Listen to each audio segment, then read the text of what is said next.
Hiduplah menyatu dengan semesta. Ya, ini adalah salah satu bahasan dari buku The Connected Universe Alam Semesta Terhubung oleh DKL Rahman. Gimana? Kamu penasaran mengenai isi bahasan dari buku ini? Sama, aku juga penasaran. Jadi langsung aja kita dengarkan bahasan mengenai hiduplah menyatu dengan semesta. Tapi jangan lupa untuk subscribe dulu channel Diary Fanny. Terima kasih. Let's get started. Hiduplah menyatu dengan semesta. Ibarat satu pohon kehidupan, akar tidak bisa hidup tanpa tanah, dan daun tidak bisa hidup tanpa matahari. Untuk tetap hidup, setiap bagian semesta harus mau menyatu sebagai kesatuan. Hidup menyatu sebagai semesta artinya kita saling memiliki ikatan perasaan, saling berhubungan. Ini tentang menyadari kebaikan yang melekat pada semua makhluk. Dengannya, kami memperoleh kemampuan untuk melihat keindahan di mana-mana, dalam segala hal dan semua orang. Sahabatku, masih terlalu banyak informasi yang masih terus digali, tapi dengan fakta-fakta ilmiah yang terkumpul, sulit menahan kesadaran untuk tidak bersaksi kalau manusia terpisah dengan alam semesta. Faktanya, darah kita dibangun dari debu bintang. Oksigen yang kita hirup dan air yang karenanya kita tetap hidup. Bukankah ini sebuah kesatuan yang nyata? Masih sulit untuk dipercaya, tapi beginilah ilmu pengetahuan membuktikannya sendiri kepada kita. Ada sains nyata yang mendukung hal ini, dan kita sudah membacanya. Jadi, kita sama-sama sepakat ini bukan hoaks. Ini hanya tentang diri yang mungkin belum mengenal dirinya sendiri secara menyeluruh. Alam semesta memang kompleks. Ilmu yang terkandung dalam alam semesta ini pun sama kompleksnya. Kami tidak bisa menyajikan bukti saintifik yang lebih dekat tentang keterhubungan kita dengan semesta, selain bahwa tubuh manusia itu sedari awal dibuat dari bahan-bahan yang sama dengan yang lainnya. Bahwa sebenarnya kita adalah bagian alam semesta. Karenanya kita harus hidup menyatu dengan semesta. Meski hukum kesatuan bukanlah pengalaman khusus, ini sebenarnya adalah keadaan yang paling alami dan normal dari segala keberadaan. Tapi dari sudut pandang kesadaran dan aplikasi, ini tampaknya benar-benar baru dan harus serius kita raih karena sangat langka. Sebagai bagian semesta, jujur kita jarang membahas diri sebagai kesatuan, apalagi itu kesatuan dengan semesta.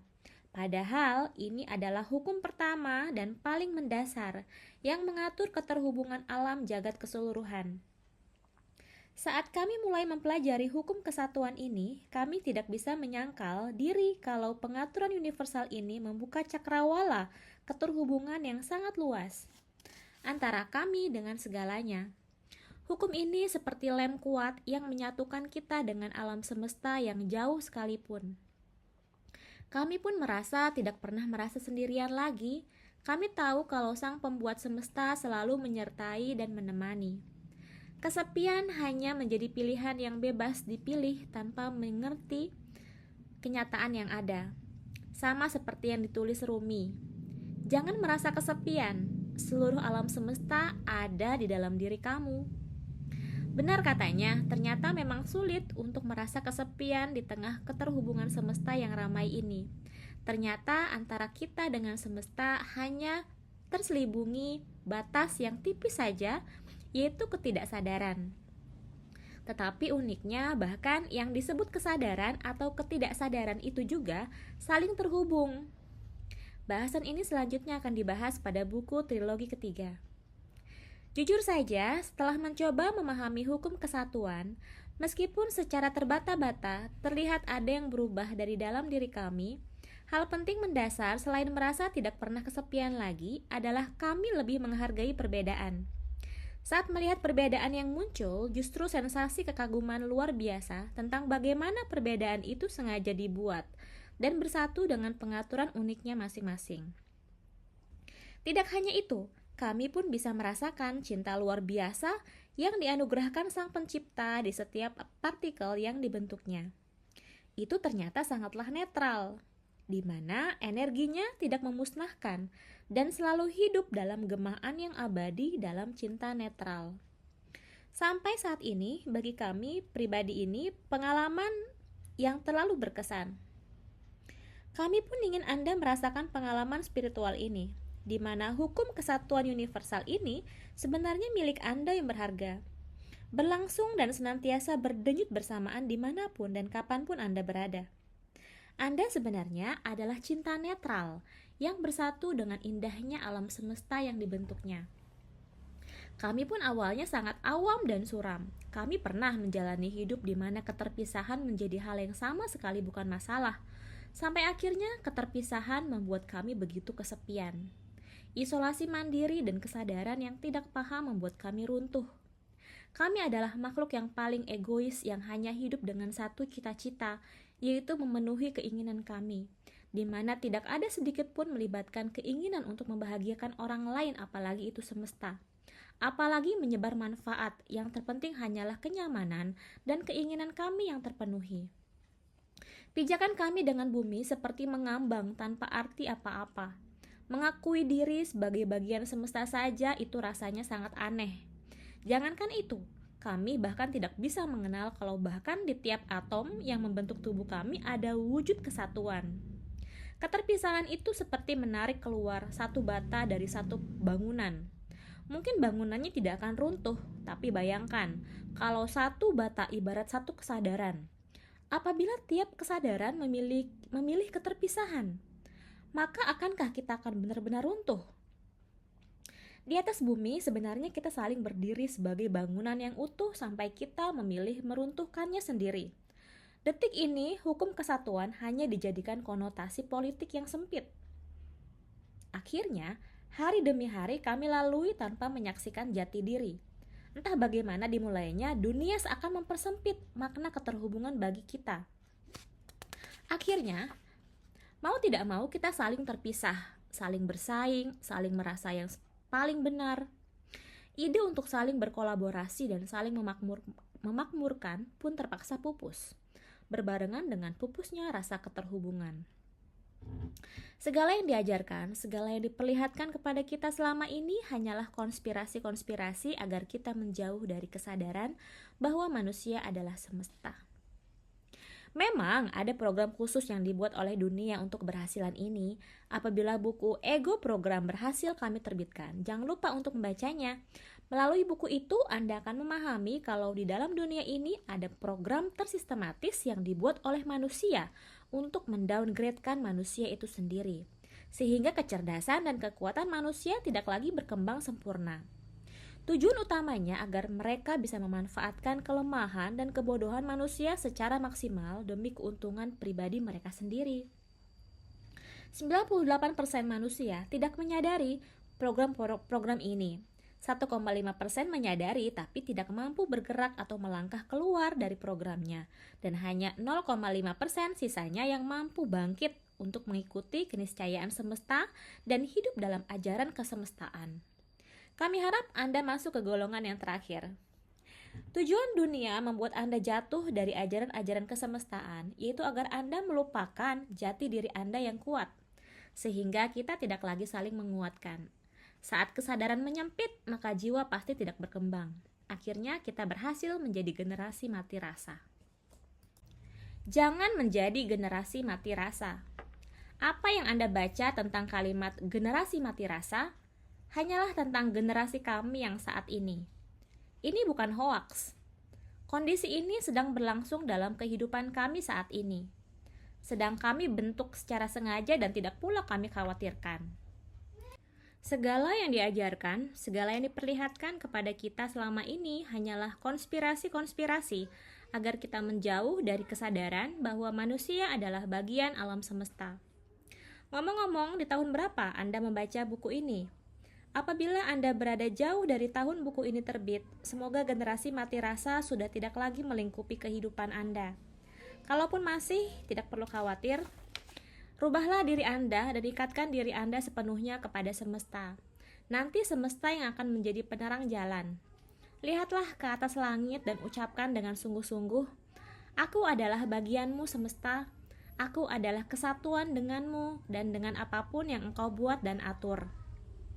Tidak perlu menyuruh-nyuruh semesta untuk membuat Anda terhubung. Semesta itu sangat mendengar dan sangat melihat kesadaran. Kesatuan Anda adalah bagian dari kesadaran dan itu sangat terhubung. Tidak ada kesadaran yang terputus dari semesta itu sendiri. Semesta Anda ada dalam kesadaran. Kembali lagi, lalu seperti apa itu generasi mati rasa yang sedang berlangsung saat ini? Kami yakin Anda pasti pernah membaca We are the universe experiencing itself.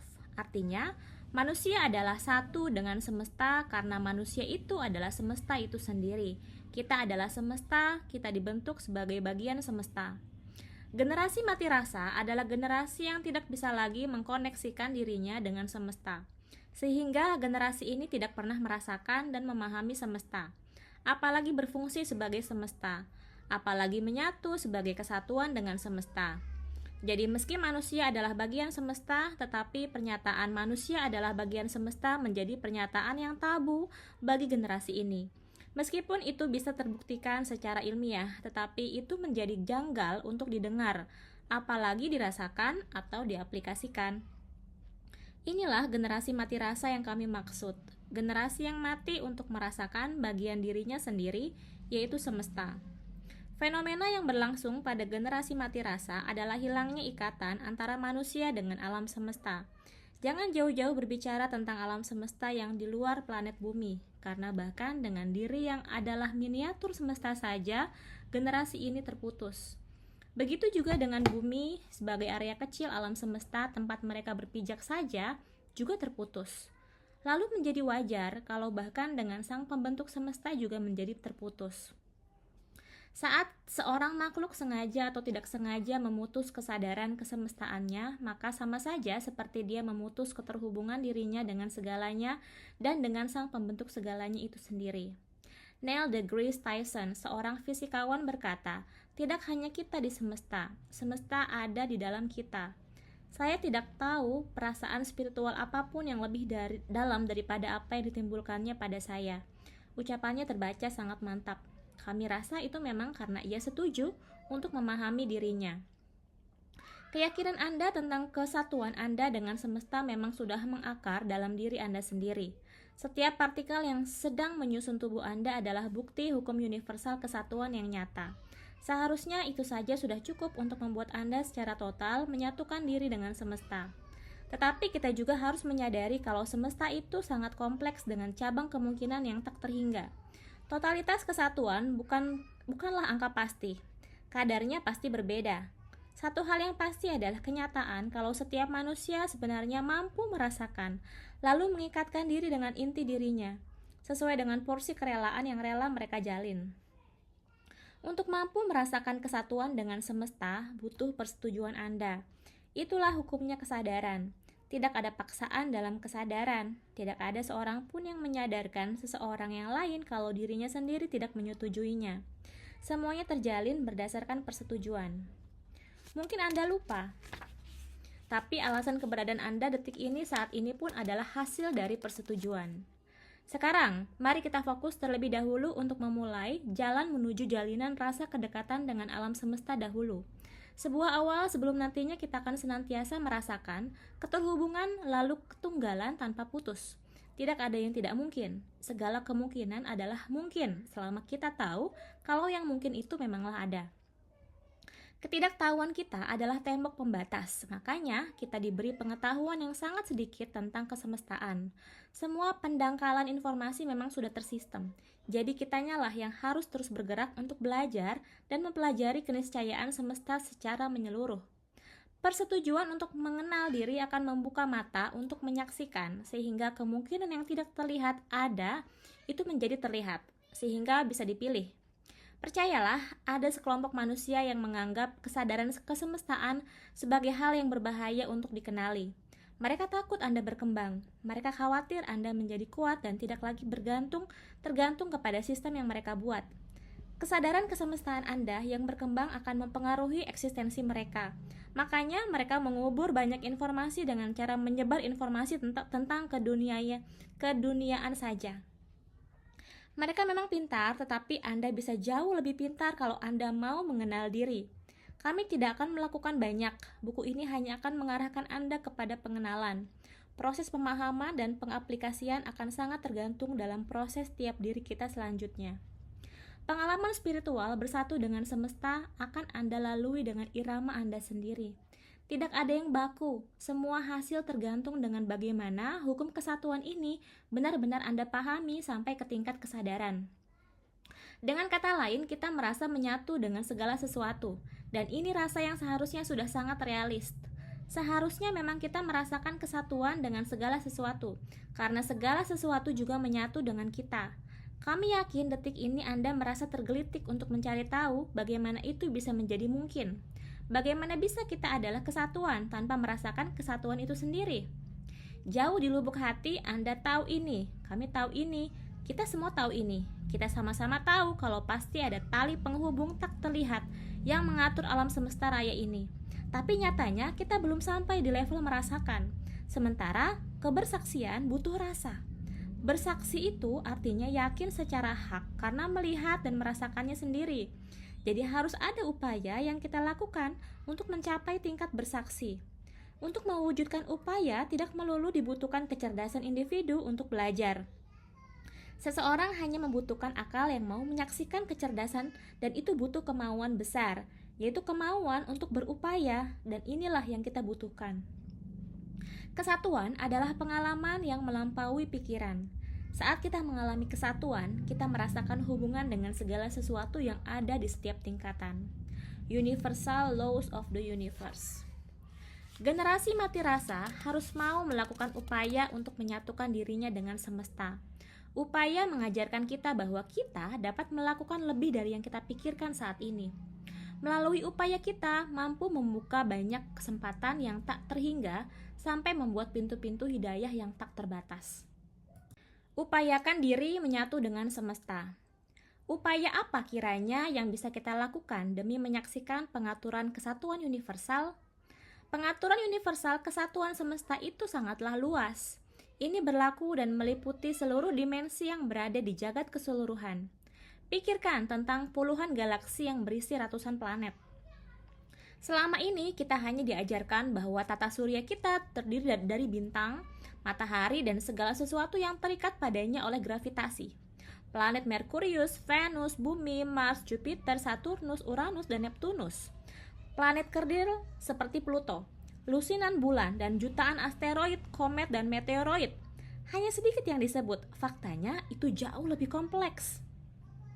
Di setiap kompleksitas planet-planet semua diatur oleh pengaturan kesatuan yang menyatukan tiap-tiap kehidupan di dalamnya dengan alam semesta yang lebih luas lagi. Membuat list apa-apa yang harus dipelajari tentang hukum kesatuan itu sendiri sudah menjadi sangatlah panjang. Jadi sahabatku, apa yang harus terlebih dahulu harus dipelajari untuk memulai pelajaran? Menjawab pertanyaan ini sama pentingnya dengan mempelajari hukum kesatuan itu sendiri. Kita sudah terbiasa dengan aneka kategori pelajaran yang banyak, tetapi diberikan sedikit-sedikit dan disajikan secara acak, sehingga kita tidak mampu melihat pola yang menghubungkan diri dengan penyadaran diri. Mendeteksi pola adalah bagian penting dari cara manusia belajar dan mengambil keputusan.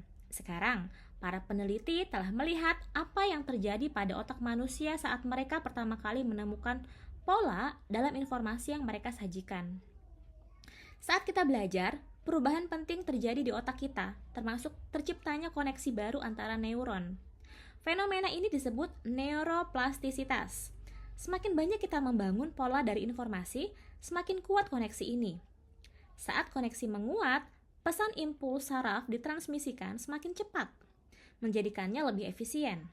Begitulah cara kita menjadi lebih sadar dalam segala hal melalui apa yang kita pelajari. Masalahnya, koneksi antara neuron perlu diaktifkan berkali-kali agar menjadi lebih kuat dan lebih efisien. Artinya, apabila Anda mempelajari sesuatu yang tidak berpola dan diberikan sedikit-sedikit secara acak, maka kemungkinan koneksi antara neuron menjadi tidak aktif. Hal yang harus kita ketahui kalau otak hanya menyimpan koneksi yang aktif dan menghilangkan koneksi yang tidak aktif. Karena proses ini kita sering melupakan hal-hal yang tidak kita pahami. Agar neuron Anda memperkuat koneksinya sampai ke tahap pemahaman dan kesadaran, maka Anda perlu mengambil informasi yang berpola dan menghindari hanya membaca atau mendengarkan begitu saja. Jadi selain membaca atau mendengar, Anda harus berpikirkannya atau mengaksikannya. Jangan berkecil hati jika Anda menghadapi tantangan. Ini adalah langkah alami dari proses belajar yang terjadi di otak Anda. Dengan cara ini, Anda bisa menyerap informasi tanpa harus kehilangan informasi itu. Justru informasi ini semakin membuat Anda meningkat dan meningkat. Karena apa yang kami lakukan dalam buku ini adalah menyebar informasi, maka kami juga harus serius dalam men-share informasi yang memiliki rangkaian pola, agar Anda mampu menyerapnya dengan baik, sehingga Anda lebih mudah memahami pengaturan universal kesatuan alam semesta yang memang sangat kompleks ini. Jeff Bezos berkata, otak manusia adalah mesin pencocokan pola yang luar biasa. Pertanyaannya sekarang adalah, dari mana kami akan mengawali pelajaran tentang kesatuan? Peta tidak akan terbentuk kalau alurnya acak. Benang tidak bisa dimanfaatkan kalau ulurannya kusut. Ketidakteraturan harus dibuat teratur agar ketidakteraturan bermanfaat besar. Inilah tantangan kami di awal menyusun buku ini. Hukum kesatuan ini terlalu kompleks untuk dimanfaatkan sekaligus. Akan sangat kusut kalau kami sajikan tanpa uluran yang pas. Manusia dan semesta itu terhubung. Bahkan manusia sendiri adalah miniatur semesta. Tinggal bagaimana kita mengolah semua informasi-informasi itu dengan benar sehingga menjadi sesuatu yang real atau nyata. Kalau sudah nyata, bisa sangat bermanfaat. KDZA. Dalam ketergesaan yang sulit, kami hanya bisa duduk merenung di depan jendela yang menghadap pohon belimbing tua. Kami lihat tiap daunnya berkumpul di satu ranting tipis. Beberapa puluh ranting tipis itu berkumpul di satu ranting yang lebih tebal. Beberapa ranting yang lebih tebal berkumpul dalam satu ranting yang besar. Satu ranting yang besar ini menggenggam ranting-ranting yang lebih tebal itu. Ada banyak ranting besar dan mereka berkumpul dalam batang pohon. Pohon belimbing kami hanya memiliki 2 batang yang keduanya menyatu dengan badan pohon. Jadi satu pohon belimbing kami adalah kesatuan. Tidak hanya itu, pohon belimbing itu juga adalah kesatuan dengan tanah tempat dirinya tumbuh. Dengan matahari yang membuat daunnya hijau, dengan karbon dioksida yang membuat dirinya berkembang, dan juga dengan kami yang menghirup limbahnya, memakan buahnya, menikmati naungannya. Kami fotokan pohon belimbing kami. Sederhana, betul-betul sangat sederhana, tapi dari sini kami memiliki ide untuk menjawab pertanyaan awal kami.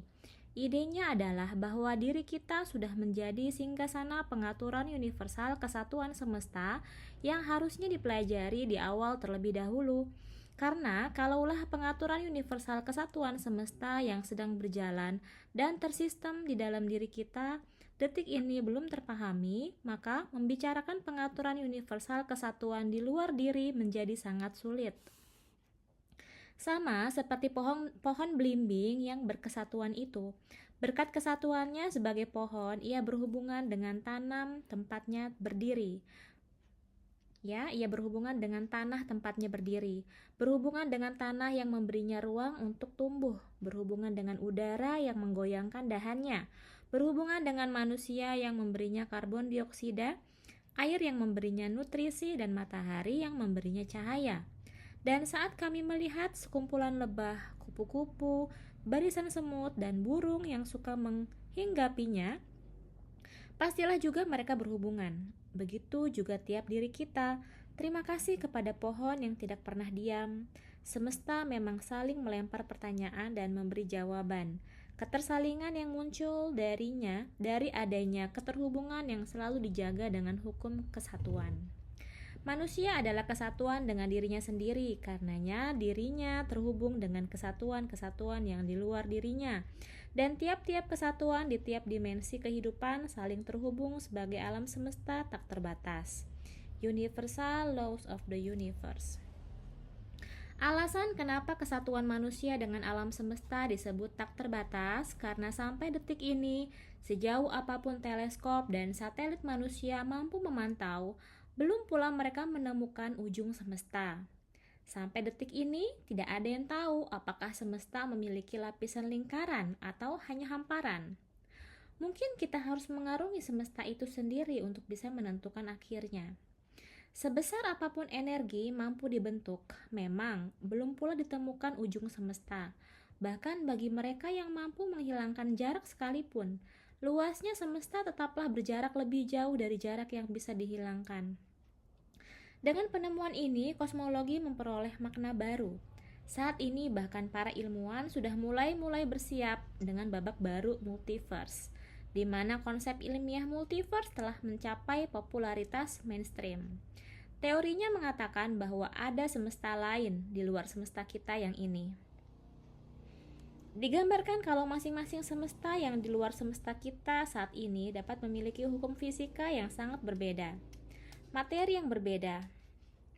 Untuk mudahnya memahami multiverse, maka bayangkan saja kalau di dalam waktu dan ruang terdapat satu bulatan atau puluhan bulatan lagi semesta yang mengandung miliaran galaksi, puluhan juta tata surya, hitungan tak terhingga bintang dan makhluk hidup yang tidak bisa lagi dihitung. Meskipun sebagian para ilmuwan sendiri masih terus membahasnya karena menurut sebagian mereka, teori ini menawarkan penjelasan terbaik untuk beberapa paradoks terbesar dalam fisika seperti eternal inflasi, energi gelap, dan teori string.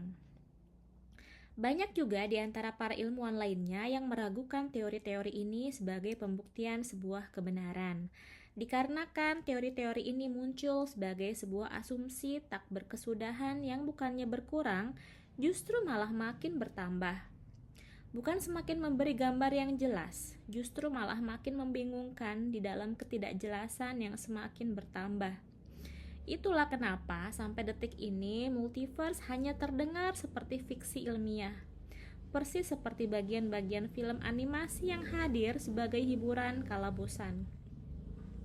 Begitulah teori. Semenarik apapun teori melambung menjadi besar, tetap hanya keniscayaan yang bisa tersaksikanlah yang akan membuat manusia menunduk untuk mau menghormati pembentuknya. Sama seperti semesta yang akan terus berdinamis. Pemahaman manusia tentang apa itu alam semesta, cara kerjanya, dan seberapa luasnya juga akan terus-menerus berubah selama generasi menuju generasi.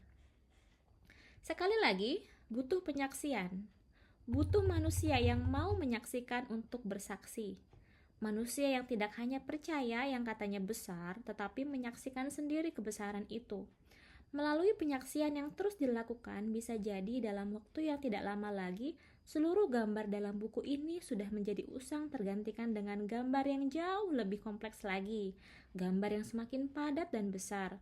Perubahan dan peningkatan ilmu pengetahuan adalah hal yang wajar. Tapi sahabatku, apalah artinya sebuah gambar kalau dengan gambar itu kita tidak bisa membaca dengan benar-benar agar bisa menyaksikan yang seharusnya tersaksikan? Bukankah seharusnya seluruh gambar-gambar besar ini hanya menjadi alat dan sarana agar kita tidak tersesat dalam semesta yang maha besar? Agar kita mau menyaksikan kalau semesta itu bukanlah wadah mati yang diam, melainkan pengaturannya yang luar biasa, maha luas dan maha ilmu. Untuk merasakan kesatuan dengan semesta, Anda boleh memilih menghabiskan waktu sendirian, dikelilingi oleh alam. Itu juga bisa menjadi cara yang indah untuk mengakses kesatuan dengan semesta. Tetapi upaya utamanya adalah dengan terhubung dengan diri sendiri. Kita harus berusaha untuk bersatu kembali dengan bagian diri kita. Seseorang bisa saja hidup di tengah-tengah alam, tetapi kalau keterhubungan dirinya dengan alam tidak diusahakan, maka hasilnya akan sulit mencapai tingkat kesadaran. Sekali lagi, untuk merasakan keterhubungan semesta adalah dengan menyaksikan dahulu bukti-bukti pengaturan kesatuan semesta yang ada di dalam diri terlebih dahulu. Ini adalah cara paling mudah dari yang termudah. Membahas kesatuan semesta dari dalam diri sendiri akan memangkas kerumitan yang terus menguap. Hukum universal pertama ini memang sangatlah rumit. Kerumitannya bertambah parah karena kita tidak terbiasa memahami diri sebagai kesatuan dengan alam semesta. Kita bahkan masih meyakini kalau semesta adalah kata yang terpisah dari diri sendiri. Kita belum merasa menjadi bagian dengan alam semesta yang keniscayaannya adalah diri kita sendiri. Tanpa jalur mengenal diri sendiri, pastinya kami bisa menghabiskan berpuluh-puluh jilid buku hanya untuk menjelaskan hukum kesatuan universal semesta yang kompleks. Jadi, izinkan kami memulai pembahasannya dari dalam diri, yaitu dengan mulai dari dalam diri sendiri. Bersatu dengan diri adalah opsi terbaik, termudah dan tercepat dari apa yang bisa kita praktekkan secara langsung. Jadi di awal mempelajari hukum universal ini, kami akan menggiring Anda untuk kembali terhubung dengan diri sendiri dengan cara berbagi informasi. Hanya itu yang bisa kami lakukan, selebihnya kami serahkan kepada diri Anda sendiri. Seberapa serius Anda mau mengenal diri, itu akan mempengaruhi hasil atau kesadaran yang akan Anda terima. Dirimu sendiri adalah jembatan kesadaran yang panjang. Setiap makhluk adalah kesatuan yang kuat. Manusia adalah ikatan yang selalu terikat dengan seluruh buatannya. Bahkan bagi seorang yang memilih menjadi ateis sekalipun, tetap hukum kesatuan ini berlaku dalam keberadaan nyata yang harus dikenalinya. Lagi-lagi, pengenalannya sendiri adalah melalui mengenal diri terlebih dahulu. Semesta selalu membawa semestanya sendiri. Bukti kecilnya apapun yang terlintas di depan mata hanya bisa dilihat dari dalam mata kita, bukan melalui mata orang lain. Realitas selalu tentang apa yang kita alami, bukan apa yang dialami orang lain. Persepsi selalu tentang kesadaran perorangan, bukan tentang orang lain. Menandakan kehidupan bukan apa yang di luar, melainkan apa yang di dalam. Setiap semesta membawa makna dan fungsi dirinya sendiri. Tapi kenapa sekarang kita malah berlari menjauh? Kita selalu mengagumi yang di luar sampai melupakan yang di dalam. Kita mengejar penilaian orang lain. Kita mengejar impian orang lain. Kita memahami pemahaman orang lain. Tapi di waktu yang bersamaan kita lalai untuk mengagumi diri. Kita lalai dengan nilai diri, kita lalai dengan tugas diri, dan kita juga lalai untuk memahami diri. Sadarkah kita akan kekeliruan yang nyata ini? Padahal bagaimana kita mengelola semesta yang di dalam selalu akan menjadi modal utama kita dalam mengelola semesta yang di luar. Karena apa yang berlangsung di dalam hidup semesta tidak lain hanya terbentuk dari dalam dirinya sendiri. Sokrates dalam hidupnya pernah berkata, manusia hendaknya mengenal diri dengan dirinya sendiri. Jangan membahas yang di luar diri. Hanya kembalilah kepada diri. Manusia selama ini mencari pengetahuan di luar diri. Kadang-kadang dicarinya pengetahuan itu di dalam bumi, kadang-kadang di atas langit, kadang-kadang di dalam air, kadang-kadang di udara. Alangkah baiknya kalau kita mencari pengetahuan itu pada diri sendiri. Dia memang tidak mengetahui dirinya, maka seharusnya dirinya lah itulah yang lebih dahulu dipelajarinya. Nanti kalau dia telah selesai dari mempelajari dirinya, barulah dia berkisar mempelajari yang lain. Dan dia tidak akan selesai selama-lamanya dari mempelajari dirinya. Karena pada dirinya itu akan didapatnya segala sesuatu. Dalam dirinya itu tersimpul alam yang luas ini. Mengenal diri adalah mengenal semesta, mengenal pengaturan semesta, sampai mengenal sang pembuat semesta. Tidak akan ada yang terlewat dari pengenalan diri, kecuali itu adalah semesta dan sang pembuat semesta. Universal Laws of the Universe. Pemikiran Sokrates menunjukkan bahwa mengenal diri dapat dilihat dari berbagai perspektif, dimulai dari mengenal komponen dasar manusia, mengenal akal dan hati, mengenal ego diri, mengenal keterhubungan diri dengan semesta, sampai kepada mengenal pembuat dan pencipta diri, sampai mengenal bahwa tidak ada keterhubungan antara diri dengan semesta dan sang pembuat semesta. Sahabatku, bergembiralah. Anda sedang berdiri di persimpangan jalan menuju ketidakterbatasan. Makanya jangan dahulu membangun batas. Anda justru harus melepas semua keraguan-raguan dan kekhawatiran yang mengikat Anda untuk kembali merasakan semesta. Albert Einstein pernah menulis wejangan yang bagus untuk kita. Katanya, manusia adalah bagian dari keseluruhan yang kita sebut alam semesta. Bagian yang terbatas dalam ruang dan waktu. Kita mengalami diri kita sendiri, pikiran dan perasaan kita sebagai sesuatu yang terpisah dari yang lain. Semacam delusi optik kesadaran. Khayalan ini adalah semacam penjara bagi kita, membatasi kita pada keinginan pribadi dan kasih sayang untuk beberapa orang terdekat kita. Tugas kita harus membebaskan diri dari penjara dengan memperluas lingkaran ulas asih kita untuk merangkul semua makhluk hidup dan seluruh alam dalam keindahannya. Nilai sejati manusia ditentukan terutama oleh ukuran dan pengertian di mana mereka telah memperoleh pembebasan dari diri. Kita akan membutuhkan cara berpikir yang secara substansial baru jika umat manusia ingin bertahan hidup.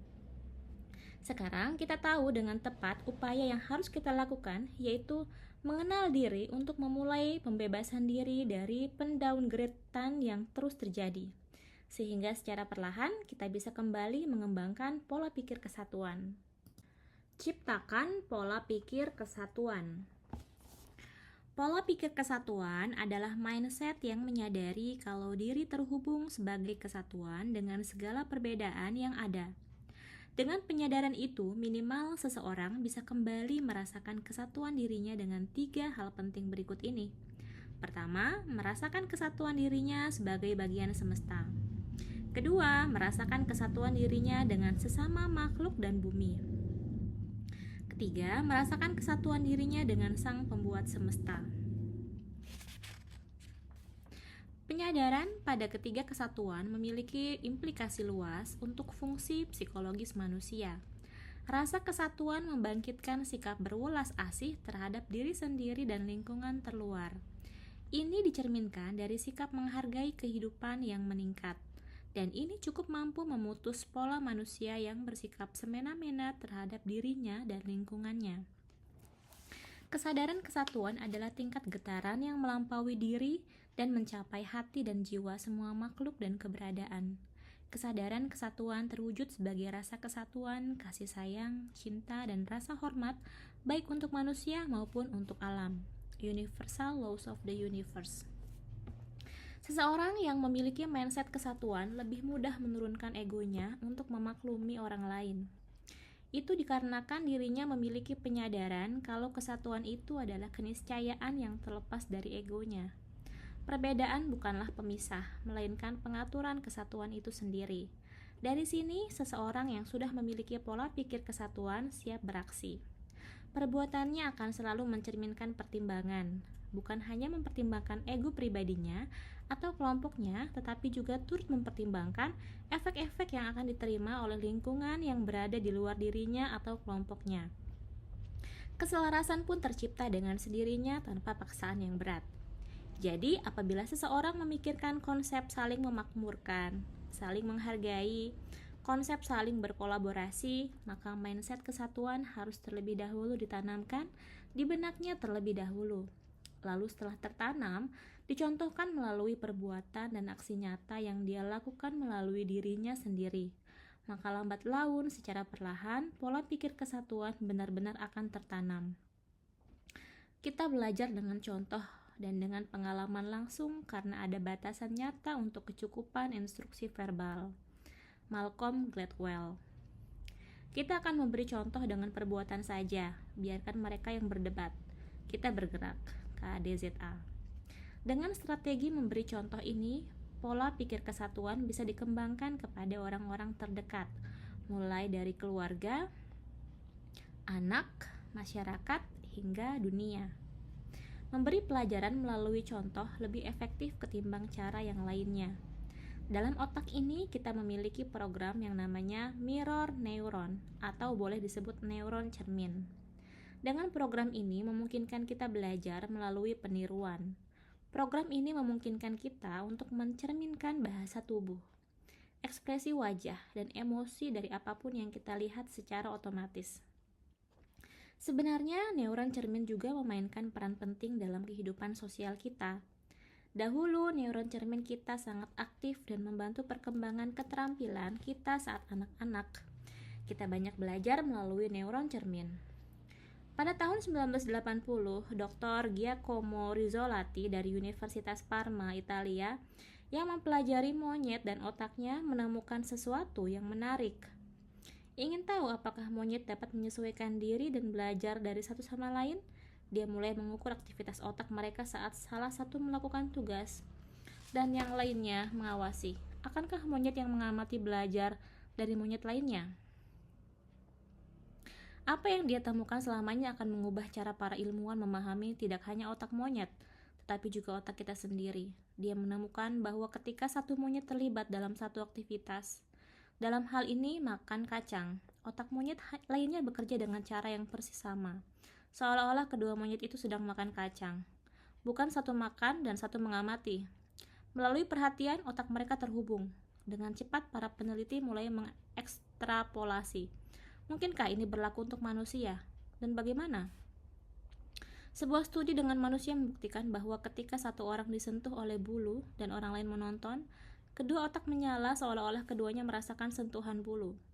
Neuron cermin ini memberi kita pemahaman ilmiah tentang mengapa kita merasakan penyelarasan dan empati, dan bagaimana kita berbagi pengalaman secara kolektif.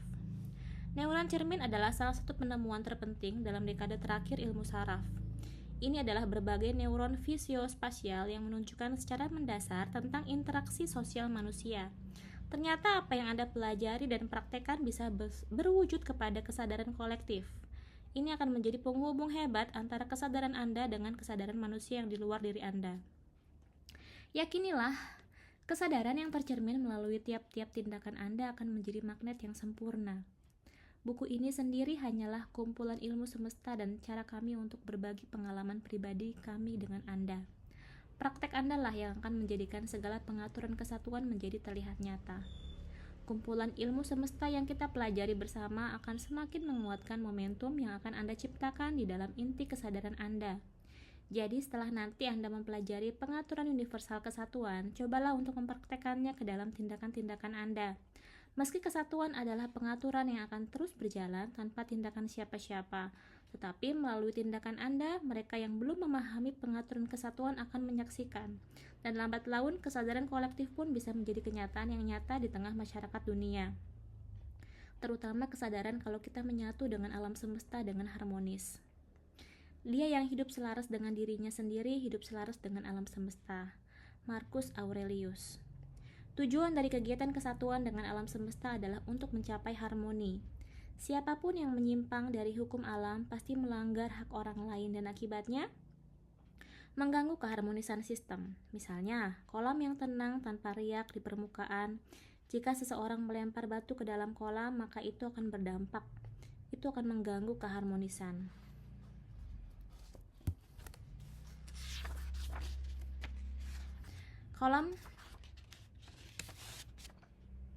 Itu akan mengganggu keharmonisan kolam dengan menciptakan riak. Tetapi setelah beberapa waktu alam mengatur kembali agar riak mengalir keluar dan kembali sampai keharmonisan dipulihkan. Itu sama di semua pola alam. Apa-apa yang kita lihat tidak harmonis itu sebenarnya akibat dari ketidakharmonisan yang kita ciptakan. Artinya, tindakan atau kegiatan manusia yang tidak harmonis, yang tidak selaras dengan pengaturan alam semesta, maka akan memberi dampak kepada manusia itu sendiri. Ini bukan hukuman, ini hanya tentang manusia yang memilih menyimpang dari fitrahnya sendiri. Harmoni adalah aliran kehidupan. Semuanya berusaha untuk bergerak harmonis untuk keseimbangan. Apabila Anda mulai memperhatikan, Anda akan mengagumi bagaimana segalanya diatur untuk membentuk kesatuan sehingga tercapai titik harmoni yang terus terhubung. Untuk contohnya, pikirkan tentang keterhubungan Anda dengan pohon. Kalau Anda menanam pohon dari kecil, maka Anda bisa melihatnya berkembang. Pikirkan tentang apa yang membuatnya berkembang. Ternyata, pohon berkembang karena karbon dioksida. Melalui proses yang disebut fotosintesis, daun menarik karbon dioksida dan air dan menggunakan energi matahari untuk mengubahnya menjadi senyawa kimia seperti gula yang memberi makan pohon. Tetapi sebagai produk sampingan dari reaksi kimia tersebut, oksigen diproduksi dan dilepaskan oleh pohon. Anda melepaskan karbon dioksida dan menghirup oksigen. Jadi Anda terhubung dengan pohon terdekat di tempat Anda. Pohon dan manusia memiliki hubungan yang saling tergantung. Setiap pohon yang tumbuh di atas bumi saling terhubung satu sama lain dengan manusia yang ada di atas bumi ini juga. Dahulu pohon dianggap suci di hampir setiap tempat manusia menetap. Ada banyak kepercayaan mendalam seputar pohon yang telah dipegang orang selama ribuan tahun. Banyak budaya yang sama-sama percaya bahwa pohon ini adalah axis mundi atau poros dunia yang menopang atau menahan kosmos. Bagi suku Maya, axis mundi adalah pohon ceiba yang sangat besar yang berdiri di pusat dunia. Dalam budaya terisolasi, suku Mentawai di Sumatera di Indonesia, suku yang konon sebagai suku tertua di Indonesia hidup dalam hubungan yang akrab. Suku Mentawai menghormati alam karena mereka mengaku kalau kehadiran mereka terhubung dengan alam tempat mereka berada. Ketika mereka perlu menebang pohon, mereka meminta maaf kepada pohon itu. Mereka menyentuh pohon itu dan berbicara ke pohon itu sebelum menebangnya. Mereka hidup dalam fakta dengan alam. dan sangat berhubungan dengan hukum universal yang mutlak. Sayangnya, memang apa yang mereka yakini menjadi sesuatu yang aneh untuk generasi kita sekarang. Kita melewati pohon seakan-akan tidak terhubung apa-apa dengan mereka. Selain mereka hanyalah pohon, padahal dengan memahami keterhubungan sederhana antara kita dengan pohon saja, itu pertanda kalau kita sudah mulai bisa menghargai apa artinya menjadi manusia. Menjadi manusia artinya kita bergerak sebagaimana fitrah kita seharusnya bergerak. Apabila kita diatur untuk bergerak sebagai kesatuan, maka sudah seharusnya kita bergerak seperti itu. Tetapi kita juga harus paham kalau manusia diberi free will atau kebebasan memilih, dan ini berlaku dalam kesadaran kita. Jadi maksudnya manusia bebas mau memilih menjadi generasi mati atau menjadi yang terkoneksi dengan alam semesta. Karena hukum-hukum pengaturan universal yang mengatur keterhubungan ini bersifat permanen dan abadi, terlepas dari kesadaran atau ketidaksadaran. Salah satu ketidaksadaran mendasar yang kita pelajari dari masyarakat adalah gagasan bahwa entah bagaimana kita terpisah dari alam semesta. Selama ini kita diajarkan keterpisahan, bahwa segala sesuatu terpisah dari diri manusia berdasarkan sudut pandangnya. Akhirnya menjadi sulit bagi manusia untuk menyadari bahwa hidup adalah kesatuan. Padahal sebenarnya tidak ada yang memisahkan, bahkan itu agama sekalipun. Sahabatku, jika detik ini Anda merasakan pemisahan dari diri Anda sendiri, dari bumi Anda, dari alam semesta, dan dari Sang Pembuat yang sudah membuat Anda, maka tugas Anda untuk merangkul persatuan. Caranya adalah dengan menanam kembali pola pikir kesatuan. Pola pikir atau mindset tidak ditanamkan melalui orang lain, tetapi melalui diri sendiri. Pola pikir Anda adalah aset terpenting Anda. Jika Anda mengubah pola pikir Anda dapat mengubah hidup Anda. Tetapi Anda juga harus paham kalau pola pikir Anda terbentuk dari waktu ke waktu dan Anda dapat memiliki banyak jenis pola pikir. Butuh penguatan bertahun-tahun untuk mengubah pola pikir itu menjadi kenyataan. Informasi adalah kekuatan, dan informasi yang Anda konsumsi sangat mempengaruhi hasil pola pikir Anda. Setiap informasi yang Anda konsumsi berdampak pada pola pikir Anda. Pola pikir itu lebih dari sekadar informasi, melainkan informasi yang sudah diproses dan disetujui oleh Anda. Melalui pola pikir itu, Anda menerima atau menolak sesuatu. Entah sesuatu itu baik ataupun buruk sekalipun. Salah satu alasan seseorang tidak memiliki mindset tertentu karena mereka tidak terlibat dalam berbagai hal mengenai mindset itu, karena mereka mungkin tidak mengenal atau sengaja tidak dikenali. Tanpa informasi, tidak ada pola pikir. Tanpa pola pikir, tidak ada tindakan. Pola ini akan terus berulang di ranah apapun dalam hidup. Jadi sekarang Anda harus bersiap-siap untuk mempelajari semua yang masih belum dikenali tentang pengaturan kesatuan alam semesta. Tidak ada pengaturan yang tertutup. Semesta ini sudah menjadi jawaban. Akses Anda untuk memiliki pola pikir kesatuan tidak terbatas. Tapi kalau seseorang dibatasi untuk bertanya, maka dia akan memiliki sedikit akses untuk jawaban. Anda tidak perlu membuat pertanyaan. Jawaban yang terakses sudah disajikan dengan teratur. Tinggal bagaimana Anda mau mempelajarinya atau tidak. Pelajarilah dengan kenetralan dan biarkan diri mengenal dirinya sendiri. William Pollard, seorang fisikawan, menulis, informasi adalah sumber belajar. Tapi kecuali itu diatur, diproses, dan tersedia untuk orang yang tepat dalam format pengambilan keputusan, itu akan menjadi beban, bukan manfaat.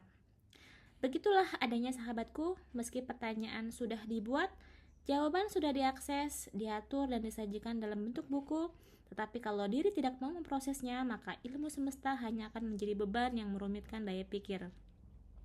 Sekali lagi, segalanya butuh persetujuan. Hal yang disalah-artikan adalah menganggap sama persetujuan dengan keinginan. Keduanya jelas berbeda. Keinginan manusia tidak bisa dijadikan tanpa persetujuan. Manusia ingin menjadi baik, makmur, dan sejahtera. Tetapi apakah mereka mau setuju untuk melakukan kebaikan, kemakmuran, dan kesejahteraan? Jawabannya belum tentu, bukan? Jadi, untuk mengambil manfaat dari diri, maka tiap diri juga harus setuju untuk berproses mengenal dirinya sendiri.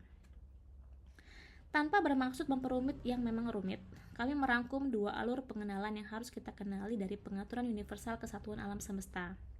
Alur pengenalan pertama, kenali seluruh kehidupan yang ada di dalam diri yang sebetulnya digerakkan sebagai kesatuan dengan alam semesta keseluruhan. Alur pengenalan kedua, setelah menyadari diri dan tahu diri secara keseluruhan, barulah mulai mempelajari pengaturan kesatuan diri dengan yang ada di luar diri. Dua alur pengenalan dasar inilah yang bersama-sama akan kita perdalam dalam bab hukum kesatuan. Memang seharusnya dari awal kedua pengenalan ini sudah kita kuasai dengan baik dan benar. Seharusnya inilah yang kita pelajari di sekolah dasar, karena keduanya adalah kesadaran paling dasar dari keterhubungan alam semesta. Informasi-informasi dasar mengenai hukum kesatuan semesta ini bisa membantu kita untuk membuka tabir pemahaman yang lebih luas, sehingga tidak menutup kemungkinan melalui pengalaman pemahaman yang meningkat, sebuah pola pikir kesatuan terbentuk bisa meningkat dan berkembang. Bukan berarti The Connected Universe butuh pembenaran manusia. Bagaimanapun segalanya sudah terhubung apa adanya, tetapi sebuah penyadaran tetap diperlukan untuk menunjang keberadaan yang sudah ada. Sebuah aplikasi butuh kita laksanakan, dan itu butuh seseorang yang mau menyadari keberadaan dirinya sendiri saja dulu. Selalu menyadari bahwa hidup adalah keterhubungan sama dengan menyadari fitrah hidup itu sendiri. Mari menyatu dan saling terhubung adalah fitrah kehidupan. Setiap semesta akan kembali kepada semesta. Inilah jalan pulang abadi kita. Sampai di sini harus diakui kalau kita adalah semesta yang bahkan melupakan bagaimana jantungnya berdetak dan bagaimana darahnya mengalir. Sungguh memalukan, tetapi itulah kita. Makanya kita terputus, kita tidak mengikat. Seperti terpisah dalam perbedaan yang sebenarnya, itulah kesatuan kita yang sebenarnya. Sekarang, hal yang terpenting adalah apa yang bisa kita praktekkan dari ilmu ini. Tindakan atau sikap apa yang bisa kita maksimalkan dari ilmu yang baru kita perdalam setengah inci ini, demi menghormati keberadaan pengaturannya ini. Manusia kadang lalai dengan ilmu yang baru dipelajarinya sendiri. Ilmu dipelajari untuk dipraktekkan menjadi penyadaran, dan bukan sekedar dikumpulkan untuk menjadi sekedar pengetahuan. Jadi bagaimana dengan mulai menyadari diri kalau kita adalah alam semesta yang berkesatuan dengan segalanya, sehingga kita bisa mulai memasuki kesadaran kesatuan. Kesadaran adalah kesadaran individu Anda akan pikiran, ingatan, perasaan, sensasi, dan lingkungan unik Anda. Pada dasarnya, kesadaran Anda adalah kesadaran Anda tentang diri Anda dan dunia di sekitar Anda. Kesadaran ini subjektif dan unik bagi Anda. Setiap manusia tumbuh dalam tahap perkembangan psikologis, beroperasi pada tingkat kesadaran, dan membuat keputusan tentang bagaimana memenuhi kebutuhan mereka berdasarkan pandangan dunia mereka. Kesadaran kesatuan ini dapat dipupuk, dikembangkan, dan ditingkatkan. Ini seperti keterampilan yang dapat dipelajari, diperoleh, dan diterapkan dengan cara mulai menyadari pengaturan kesatuan diri dengan yang ada di luar diri. Melalui menyadari pengaturan diri yang sedang berlangsung, seseorang mampu memasuki kesadaran kesatuan. Kesatuan kita yang saat ini adalah hasil dari pendidikan. Bagaimanapun diri ini adalah gerbang segalanya. Andaikan saja dari awal kita sudah diberi pemahaman kalau manusia adalah konektor alam semesta, mungkin kesadaran kita saat ini akan lebih berkembang lagi. Kekecewaan adalah murid yang bersemangat. Ada kalanya kekecewaan hinggap agar kita menyadari harapan yang lebih baik sudah muncul. Tentunya detik ini Anda sangat berharap bisa merasakan kembali kesatuan dengan diri, kesatuan dengan makhluk di luar diri, dan kesatuan dengan Sang Maha Pembuat. Sungguh harapan yang sama sekali tidak menyalahi fitrah kita. Kami ingin berbagi 2 tips sederhana yang untuk mempermudahnya. Tips pertama, jangan berhenti memperhatikan. Kita adalah semesta dan semesta adalah kita. Benar-benar bisa Anda alami secara harfiah kalau Anda tidak berhenti memperhatikan diri. Guru kami pernah mengingatkan kalau bagaimana kita melihat seharusnya adalah dengan memperhatikan, karena melihat belum tentu memperhatikan.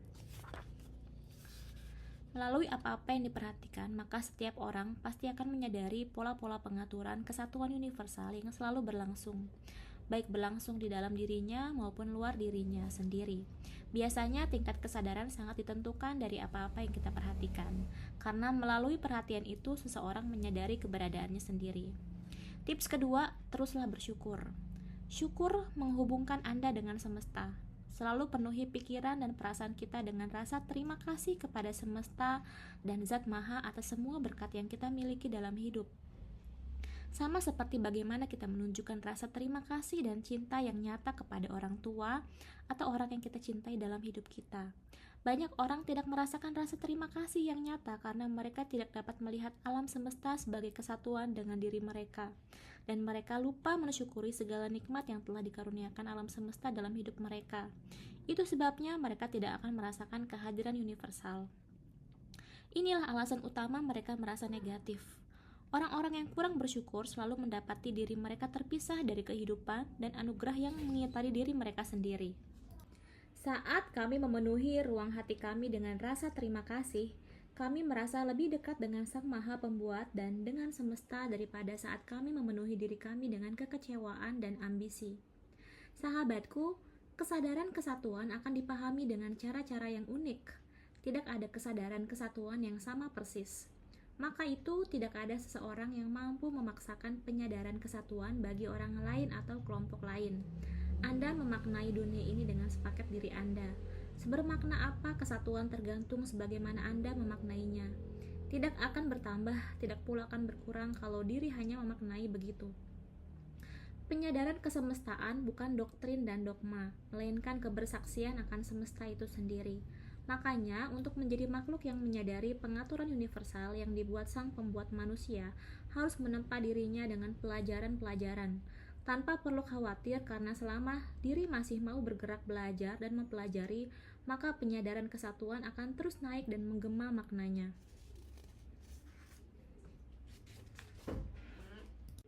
Dirimu adalah bagian semesta yang berkesadaran.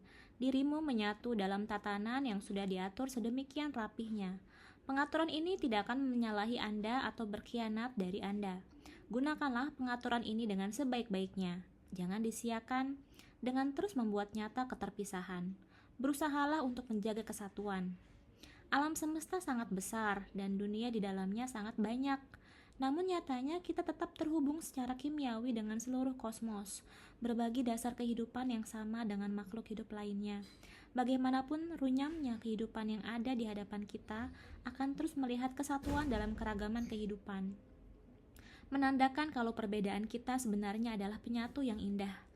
Ego kita apabila bisa dikendali dan disatukan dalam sebuah kolaborasi, maka akan menjadikan bumi ini sebagai bangunan rumah yang teguh dan kokoh. Detik ini, apakah kita berdoa di kuil atau masjid, kita semua akan menyadari bahwa setiap orang, terlepas dari agama yang dia anut, sedang menyembah dan bersatu dengan Sang Maha Pembuat yang tunggal.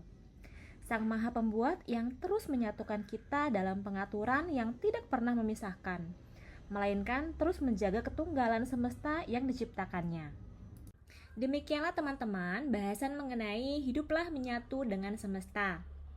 Di antaranya jangan menjadi generasi mati rasa, upayakan diri menyatu dengan semesta, ciptakan pola pikir kesatuan, dan mari menyatu dan saling terhubung adalah fitrah kehidupan. Ini dari buku The Connected Universe, Alam Semesta Terhubung oleh DKL Rahman. Nah, terima kasih ya teman-teman yang sudah mendengarkan. Thank you for watching, dan terima kasih juga yang sudah subscribe channel Diary Fani. Kita ketemu lagi di video berikutnya. Bye for now.